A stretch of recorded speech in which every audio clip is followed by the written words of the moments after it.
warmer than average ocean temperatures are just one of the factors weather experts say could trigger this year's Atlantic hurricane season to be above average.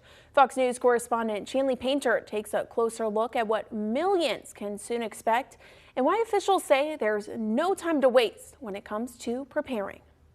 The Hurricane Center is fully staffed up and we're ready to go. The 2025 Atlantic hurricane season begins June 1st, and the National Oceanic and Atmospheric Administration says communities in storm-prone areas should start preparing now for what's expected to be an above-average season. Specifically, there's a 60% chance of above normal season. Forecasters are calling for 13 to 19 named storms, of which wind speeds reach 39 miles per hour or higher. Of these, 6 to 10 are forecast to become hurricanes. And that's when you get to the 74-mile-an-hour mark. And 3 to 5 is the number of major hurricanes. That's Cat 3 and above.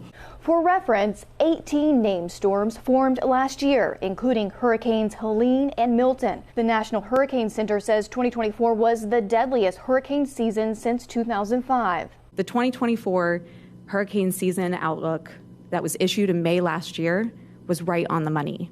But agency officials are confident in yearly technology advancements that help them forecast and track storms more accurately. Weather prediction, forecasting, modeling is a top priority of ours.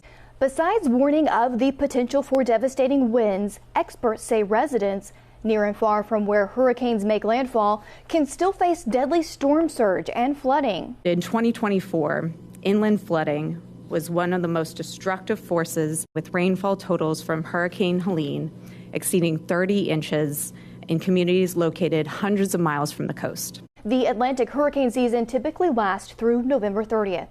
I'm Chanley Painter, Fox News.